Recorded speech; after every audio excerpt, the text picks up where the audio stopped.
అందరికీ నమస్కారం అండి. మన ఆంధ్ర రాష్ట్రంలో కొనసాగుతుంది నియంతృత్వపు ప్రభుత్వమా లేకపోతే ప్రజల ప్రభుత్వమో? ఈ సంఘటన చూసిన తర్వాత ప్రతి ఒక్కరూ కూడా ఆలోచించాల్సిన అవసరం ఉంది. రీసెంట్ గా ఒక సంఘటన జరిగింది. మాకు నియర్ బై ఉన్న, అంటే మా డిస్ట్రిక్టే, మాకు నియర్ బై ఉన్న మొలకల చెరువులో బాలికల పాఠశాలలో జరిగిన సంఘటన ప్రతి ఒక్కరిని కూడా కదిలించే విధంగా, నిజంగా ఇటువంటి పాలకుల మనకు భద్రత కల్పించేది, ఇటువంటి పాలకుల్ని మనం ఓటేశాము, మాకు అండగా ఉంటారు, మాకు రక్షణ కల్పిస్తారు, మా అవసరాలు తీరుస్తారు, ఆంధ్ర రాష్ట్రాన్ని అభివృద్ధి బాటలో నడిపిస్తారు అని చెప్పి నమ్మి ఈ కూటమి ప్రభుత్వానికి ఓటేస్తే ఈ కూటమి ప్రభుత్వం చేస్తున్న దారుణాలు కావచ్చు, దాష్టికాలు కావచ్చు, రోజు రోజుకి ఒక్కొక్కటి వెలుగులోకి వస్తుంటే నిజంగా చాలా బాధ అనిపిస్తుంది. ఆడపిల్లలకు రక్షణ కల్పించలేని ఈ ప్రభుత్వము, ఆడపిల్లలకు భద్రత ఇవ్వలేని ఈ ప్రభుత్వము, అన్నమయ్య డిస్ట్రిక్ట్ మొలకల చెరువుకు సంబంధించిన ఈ బాలికల పాఠశాలలో బాలికలకు నెలసరి వస్తే ఆ నెలసరికి సంబంధించిన ప్యాడ్స్ అడిగితే, మాకు మీరు నెలసరి అయ్యారా లేదా మాకు చూపిస్తేనే మేము ప్యాడ్స్ ఇస్తాము అనేసి అంటున్నారు అంటే ఎటువంటి దరిద్రబొట్టు జనాలు తయారవుతున్నారా రోజు రోజుకు మన ఆంధ్ర రాష్ట్రంలో అనిపిస్తుంది. ఏంట్రా, ఆడపిల్ల నెలసరి అవుతే మిమ్మల్ని ప్యాడ్స్ అడిగితే మీకు చూపిస్తే గానీ మీరు ప్యాడ్స్ ఇవ్వరా? ఎటువంటి పొరంపోకు వెధవలు ఉన్నారా ఆంధ్ర రాష్ట్రంలో? ఇటువంటి పొరంపోకు వెధవలు ఎక్కువైపోయాయి కదా. ఆడపిల్లలకు భద్రత లేకోకుండా ఎక్కడ చూసినా కూడా హత్యలని, అత్యాచారాలని జరుగుతున్నాయి. దీని మీదే కదా మేము చాలా రోజుల నుంచి వీడియోస్ చేస్తున్నాము. ఆడపిల్లలకు భద్రత కల్పించండి, ఆడపిల్లలకు రక్షణగా నిలబడండి, ఆడపిల్లల పట్ల జరుగుతున్న అన్యాయాల మీద స్పందించండి అని చెప్పి ఒక మహిళా హోంమంత్రి మన ఆంధ్ర రాష్ట్రంలో ఉన్నప్పటికీ కూడా ఆవిడికి ఏమి పట్టనట్టు, ఇక ఇతర పార్టీల మీద విరుచుకబడ్డానికి ఆమె నోరున్నట్టు, మరి ఆమె ఇంట్లో పిల్లలకు ఏదో జరిగిపోయింది, వైఎస్ఆర్సీపీ పార్టీ వాళ్ళు ఆమె పిల్లల్ని ట్రోల్ చేశారని, ఆమెని ట్రోల్ చేశారు అని చెప్పేసి వైఎస్ఆర్సీపీ కార్యకర్తలను అరెస్టు చేస్తూ ఒక దాష్టికానికి ఒడిగట్టారు.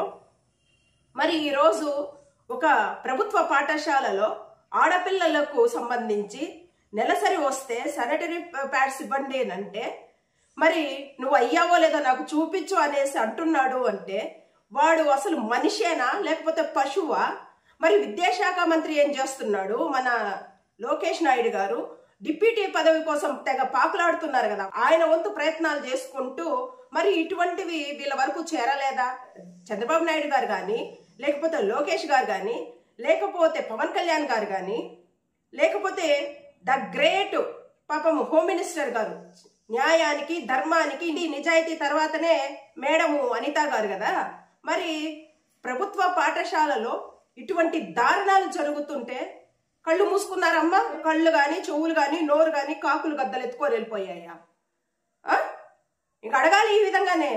ఇంత దరిద్రానికి, ఇంత నీచానికి దిగజారుతున్న ఎదవలు ఆంధ్ర రాష్ట్రంలో ఎక్కువైపోతే మీరు చర్యలు తీసుకోకుండా ఏమీ పట్టనట్టుగా, అసలు ఒక మీడియాలో కూడా ఇటువంటి వార్త రాలేదు అంటే అక్కడ 4 గంటలకి పిల్లలు లేపుతున్నారంట చపాతీలు చేయమని. చదువుకోవడానికి లేపుతున్నారా అంటే కాదు, చపాతీలు వండడానికి లేపుతున్నారంట. అంతేకాకుండా ఆడపిల్ల నెలసరి అయితే తలస్నానానికి వెళ్ళాలంటే 100 రూపాయలు అడుగుతున్నారంట ఆ బాలికల పాఠశాలలో. ఇదేనా ప్రజలకు మంచి చేసే ప్రభుత్వము? చాలా మంది యూట్యూబ్ ఛానల్స్ ద్వారా ప్రభుత్వం చేస్తున్న దాష్టికాలను ఎండగడుతుంటే, మరి నిన్న కూడా చూడండి కొన్ని ఛానల్స్ మీద మళ్ళీ కేసు పెట్టడము, వాళ్ళని వేధించడము, వాళ్ళ ఇంట్లో వాళ్ళని, వాళ్ళ ఫ్యామిలీని, పిల్లల్ని తీసుకొని వచ్చి వారి యొక్క అఫీషియల్ పేజ్ లోకి వేసుకోవడము, నానా బూతులు తిడుతున్నారు అనంటే మీరు మనుషుల లేకపోతే మృగాల? ఇటువంటి మృగాలు ఆంధ్ర రాష్ట్రంలో ఎక్కువైపోతున్నారు గనకే మాలాంటి వాళ్ళు ప్రాణాలకు తెగించి కూడా ప్రభుత్వం యొక్క వైఫల్యాలను ఎండగడుతూ, ఇంకైనా ప్రభుత్వము ప్రజల పక్షాన నిలబడి ప్రజలకు న్యాయం చేయండి, ఆడపిల్లలకు రక్షణ కల్పించండి, ఇటువంటి దరిద్రులు ఎవరైతే ఉన్నారో, ఇటువంటి పశుతత్వము సంతరించుకున్న ఎదవలు ఎవరైతే ఉన్నారో ఒక్కొక్కరికి మక్కిలు ఎరగొట్టి వాళ్ళకి శిక్ష పడేలాగా చూడండి అంటే, ఆడపిల్లల్ని హత్య చేసిన వాళ్ళు కానీ, లేకపోతే అత్యాచారం చేసిన వాళ్ళని కానీ పక్కకు వదిలేసేసి మాలాంటి యూట్యూబ్ ఛానల్స్ మీదన, లేదంటే గనక వైఎస్ఆర్సీపీ సోషల్ మీడియా కార్యకర్తల మీదన కేసులు పెట్టడము, అరెస్టులు చేయడము, నాన్ బెయిలబుల్ కేసులు పెట్టి ఇంకా జీవితాంతం లోపల ఉండే ప్రయత్నం చేయడము, ఎన్ని చేస్తున్నారు అంటే అంటే ఇక్కడ నిందితుల్ని బయటకు వదిలేసేసి నెగ్గదీసి అడుగుతున్న మాలాంటి యూట్యూబ్ ఛానల్స్ మీదన, వైఎస్ఆర్సీపీ కార్యకర్తల మీదన అసభ్యకరమైన పదజాలం మాట్లాడారు, మా పిల్లల్ని తిట్టారు, లేని వార్తల్ని వడ్డిస్తున్నారు అని చెప్పి ఎంత దరిద్రపొట్టు కేసులు పెడుతున్నారంటే మీరు. మరి ఇప్పుడు ఇటువంటి పశుతత్వం సంతరించుకున్న దరిద్రులు ఉన్నారు కదా పాఠశాలల్లో, శానిటరీ ప్యాడ్స్ అడిగితే నువ్వు నెలసరి అయ్యావా లేదా చూయించు అనేసి ఎవడైతే అడుగుతున్నాడో అది ఆడదా మొగోడా, మక్కిలెరగొట్టి వాడిని అరెస్ట్ చేసి వాడికి శిక్ష పడాలా వద్దా, వాడిని సస్పెండ్ చేయాలా వద్దా? ఇవి మేం చెప్తాలేమే. నీట్గా పత్రికల ద్వారా కొన్ని మీడియాలు కూడా ఈ వార్తని సర్క్యులేట్ చేస్తుంటే ఆ ఇన్స్పెక్షన్కి ఎవరైతే వెళ్ళారో ఆ ఆఫీసర్సే వచ్చి చెప్తున్నారు. రిజిస్టర్లో ఏమో 5 ప్యాకెట్స్ ఇస్తున్నాము అని చెప్పేసేసి రిజిస్టర్ అయి ఉంటుంది, కానీ పిల్లల విషయంకి వచ్చేటప్పటికి 2 ప్యాడ్స్ ఇస్తున్నారంట. ఎంత దారుణాతి దారుణంగా తయారవుతున్నారనంటే దీని మీద స్పందించరా, దీని మీద మాట్లాడరా? మా పిల్లల్ని తిట్టారు, మమ్మల్ని ఏదో చేసేశారు అని చెప్పి ఎంత దారుణాతి దారుణంగా మీరు అరెస్టులు చేపిస్తున్నారు అంటే, కొన్ని ఛానల్స్ మీద కేసులు పెడుతున్నారు అని అంటే, నిన్న ఆంధ్రజ్యోతికి సంబంధించిన విలేకరు ఉంటారు కదా వెంకటకృష్ణ, సూపర్ 6లు ఇవ్వము అని చెప్పి ఆయన అంత క్లియర్ గా చెప్తే అది సాక్షి పేపర్లో వచ్చిన దానికి ఇటువంటి బూతు పత్రిక ఉందా?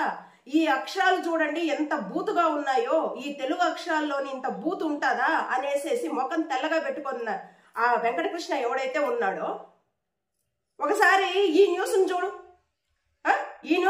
మీ ఇంట్లో కూడా పిల్లలు ఉంటారు కదా, అడిగినోడి ఇంట్లో కూడా పిల్లలు ఉంటాడు, ఆడపిల్లలు వాళ్ళకి చూపిస్తున్నారా? నెలసరి వస్తుంది కాబట్టి నువ్వు చూపిస్తేనే నేను ప్యాడ్స్ తెస్తాను అని చెప్పేసేసి ఆ దరిద్రుడు వాళ్ళ పిల్లలకు చెప్తాడా? ఇంత దారుణంగా ఉంటాయా?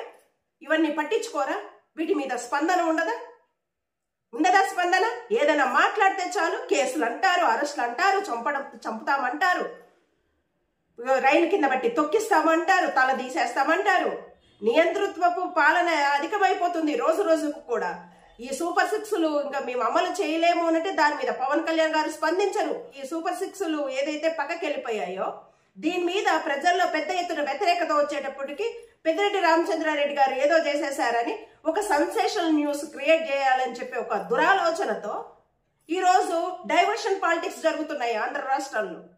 ఖచ్చితంగా ఎమ్మెల్యేల పిల్లలు కానీ, ఎంపీల పిల్లలు కానీ, లేకపోతే మంత్రుల పిల్లలు కానీ, లేకపోతే ముఖ్యమంత్రుల పిల్లలు కానీ, లేకపోతే డిప్యూటీ సీఎం గారి పిల్లలు కానీ, వీళ్ళకు పుట్టిన పిల్లలు మాత్రమే ఆకాశం నుంచి ఊడిపడ్డారా?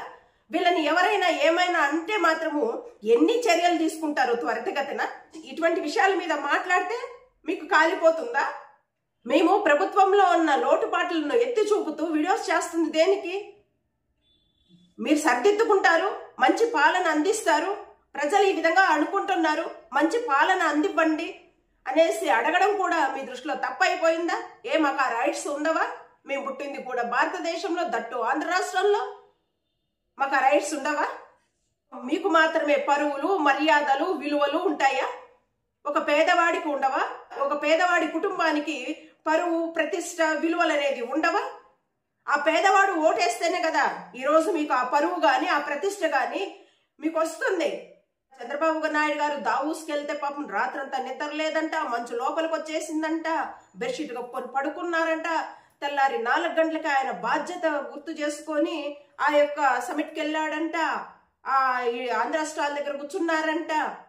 అందరికంటే ముందెళ్ళి ఈ ఎలివేషన్లకి ఏం తక్కువ ఉండవు.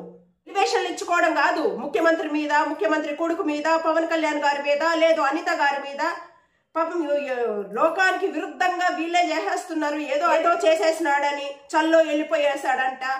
ఏమంతా ఆయనకు కర్మ అన్నప్పుడు ఇంట్లో కూర్చొని హ్యాపీగా ఎంజాయ్ చేసుకోమను. రాజకీయాలన్నీ మానేసి ఇంట్లో కూర్చొని హ్యాపీగా పాపం హీటర్లు వేసుకొని కూర్చోమనాలి. రాజకీయాల్లోకి వచ్చిన తర్వాత ఖచ్చితంగా ప్రజల తరపున నిలబడి ప్రజల సమస్యలు తీర్చాల్సిన అవసరం ఆ నాయకుడికి ఉంటది. ఇవి కదా బూత్ ఛానల్స్, మీరు కదా మాట్లాడుతుంది బూత్ మాటలు, లేని పోని అసత్య ప్రచారాలు చేసి 24 గంటలు. మరి ప్రభుత్వాన్ని తెచ్చుకున్నప్పుడు, ప్రజల్ని మభ్యపెట్టి మీరు కోరుకున్న ప్రభుత్వాన్ని మీరు తెచ్చుకున్నప్పుడు ప్రజల పక్షాన మీరు బాధ్యతగా పనిచేయండి అని ఆ ప్రభుత్వానికి గుర్తు చేయాలా లేదా అంటే అది ఉండదు. మన యొక్క ఛానల్ ఓనర్కి గనక ఇంకా చైర్మన్ పదవి రాలేదు అంటే అప్పుడు మాత్రం విరుచుకబడతాం. ఆ ఛానల్స్ కూడా ఇంకా చంద్రబాబు నాయుడు గారిని బ్లాక్మెయిల్ చేస్తూనే ఉన్నాయి, చూస్తూనే ఉన్నాం. వాళ్ళకి ఏదైనా తక్కువ చేశారనుకోండి చంద్రబాబు నాయుడు గారు, అప్పుడు చంద్రబాబు నాయుడు గారినో, లోకేష్ గారినో, పవన్ కళ్యాణ్ గారినో, లేకపోతే ఇంకా అనిత గారినో, ఆ పార్టీకి సంబంధించిన ఏ ఒక్క కార్యకర్త తప్పు చేసినా కూడా ఆ రోజు మాత్రమే ప్రొద్దు నుంచి సాయంత్రం వరకు ఆ ఛానల్లో వాళ్ళకు వ్యతిరేకంగా వార్తలు వస్తాయి. ఆ తర్వాత మళ్ళీ ఏమవుతుందో ఏమో మనకు అర్థం కాదు, కానీ మళ్ళీ నెక్స్ట్ డే మాత్రము అన్ని సర్దుకునేసేసి ఇంకా పొగడ్తలు. చంద్రబాబు నాయుడు గారు ధీరుడు, లోకేష్ గారు సూర్యుడు, అలాగనే పవన్ కళ్యాణ్ గారు వచ్చి మగధీరుడు, ఇంకా మేడం గారు వచ్చేసేసి వీరవనిత అనేసి అనుకుంటా ఇంకా అప్పటికప్పుడే పొగడేస్తూ ఉంటారు.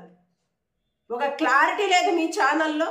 ఇటువంటి పేదల పట్ల జరుగుతున్న అన్యాయాలు, పసిపిల్లల పట్ల జరుగుతున్న అన్యాయాలను కానీ, దాష్టికాలను కానీ మీ ఛానల్లో ఎండగడుతున్నారా?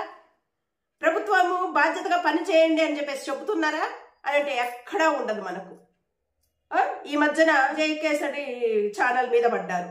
అబ్బాయి ఎంత చక్కగా వివరిస్తుంటారంటే, ఆ విజయకేసరి వాళ్ళ ఫ్యామిలీని తీసుకొని వచ్చి వాళ్ళ భార్య మీద ఎటువంటి ట్రోలింగ్ చేశారు.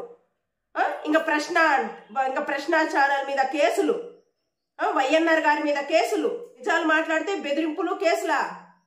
ఎంత దారుణంగా ప్రవర్తిస్తున్నారు.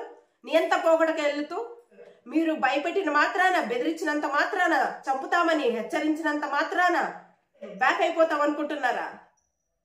ఛానల్ పెట్టేటప్పుడే ఇటువంటి వస్తాయి అని చెప్పి 1కి 100 సార్లు ఆలోచించి మేము ఛానల్ పెట్టాం. ఖచ్చితంగా ప్రజల సపోర్ట్ తీసుకుంటాం, ప్రజలకు అండగా నిలబడతాం, ప్రజల సమస్యల పట్ల మా వాయిస్ వినిపిస్తూనే ఉంటాం. మీ చేతనని చేసుకోండి, ఎన్ని కేసులు పెట్టుకుంటారో పెట్టుకోండి. ఇంత దారుణంగా ప్రవర్తిస్తున్నారని అంటే పెద్దిరెడ్డి రామచంద్రారెడ్డి గారి మీద పడ్డారు. ఇప్పుడు వెళ్ళి ఇక్కడ అన్యాయక్రాంతం అయిపోయాయంటే ఇక్కడ దోచేశారంటే భూములు. చంద్రబాబు నాయుడు గారి హయాంలో ఆటో నగర్ల పేరు మీదన రైతుల దగ్గర భూములు లాక్కోలేదు. అలాగనే మాజీ సైనికులకు ఇచ్చిన భూములైతే అవి లాక్కొని ఇక్కడ ఆటో నగర్ వస్తుంది అని చెప్పి 50,000, 60,000 వాళ్ళకు ముట్ట చెప్పేసేసి చంద్రబాబు నాయుడు గారి హయాంలో ఆ భూములు మళ్ళీ తిరిగి తీసుకొని ఆటో నగర్ క్యాన్సిల్ అయిపోయింది అని చెప్పేసేసి ఆ భూములని మరి ఎవరెవరు కబ్జా చేసేసారో రండి, ఈ మీడియా అందరూ రండి చూయిస్తా. చివరాఖరకు దేశం కోసం పోరాడిన మాజీ సైనికులు నోరు కొట్టి కూడా ఆ భూములు లాక్కొని అమ్ముకునే ప్రయత్నం చేస్తున్నారు అంటే ఏమనాలి మిమ్మల్ని? పాపం మీరు సత్యవంతులు, సత్యహరిశ్చంద్రులను. ఇంత దరిద్రం కొట్టి రాజకీయాలు నడుస్తున్నాయి ఆంధ్ర రాష్ట్రాల్లో. ఇట్స్ ఓకేనండి. ఈ యొక్క వీడియో మీద మీ యొక్క అభిప్రాయాలు తెలియజేస్తారని ఆశిస్తున్నాను. థ్యాంక్స్ అండి. థ్యాంక్స్ ఎలా.